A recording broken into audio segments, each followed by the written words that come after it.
ఇదేంటి పబ్లిక్గా మెట్రోలో వాడు జిప్పు తీసేసి వాడి ప్రైవేట్ పార్టీ ఇదిగోండి ఇక్కడ ఉంది, మనం బ్లర్ చేసాంలే చూపించకూడదుగా.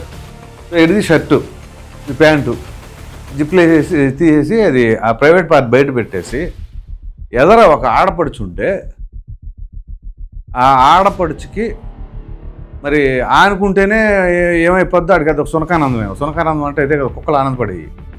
సో ఆ రకంగా ఒక ఆడపడుచు ఎదరుంటే ఇప్పుడు మెట్రో అన్న తర్వాత ఇప్పుడు ఎలా ఉందంటే హైదరాబాద్ సిటీలో పాపులేషన్ డెన్సిటీ ఎక్కువ. సో ఎందుకంటే అది ఎక్కువ మంది అనేక రాష్ట్రాల వాళ్ళు వచ్చి నివసిస్తూ ఉంటారు కాబట్టి మీరు ఏ పబ్లిక్ ట్రాన్స్పోర్ట్ తీసుకున్నా కానీ ఫ్రీగా ఉండదు. ఉదయం పూట ఆఫీస్కి వెళ్ళేటప్పుడు, అలాగే ఈవినింగ్ ఇంటికి వెళ్ళేటప్పుడు. ఇంతకీ ఇది ఎక్కడి నుంచి ఎక్కడికి మెట్రో సర్వీస్ అంటే ఇది రాయదుర్గం నుంచి నాగోల్ వెళ్తున్న సర్వీస్లో ఈ కుర్రోడు బహుశా ఈ కుక్క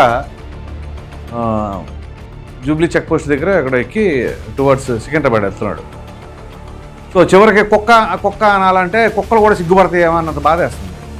సో ఇప్పుడు ఇతను ఉన్నాడు కదా, ఇతను చేసిన పనికి ఎటువంటి శిక్ష వేయాలంటారు మీరే చెప్పండి. 1, 2 అతని ప్లేస్లో వేరే ఎవరో ఉండి అతని ఆడపడుచో ఎవరో ఉంటే ఎదుర అతని రియాక్షన్ ఎట్లా ఉంటుంది? సిగ్గు, శరం, మానం ఏమైనా ఉందా ఈ కుక్కలకి? సో ఇట్లాంటి కుక్కల్ని ఒకవేళ నేనైతే నా శిక్ష ఎట్లా ఉంటుందంటే, సరే చట్టపరంగా చర్యలు తీసుకోవడం అదంతా ఓకే, అంటే నా మనసులో జరిగినా జరగకపోయినా ఆ కుక్క ఏదైతే బయట పెట్టాడో అది కోసేయాలి, అట్లా చేయాలన్నమాట. సో దీనికి పోలీసులు కూడా స్పందించి ఆ కుక్కని ఎక్కడుండా ఈడ్చుకెళ్ళి తగిన ట్రీట్మెంట్ అయితే ఇవ్వాలి.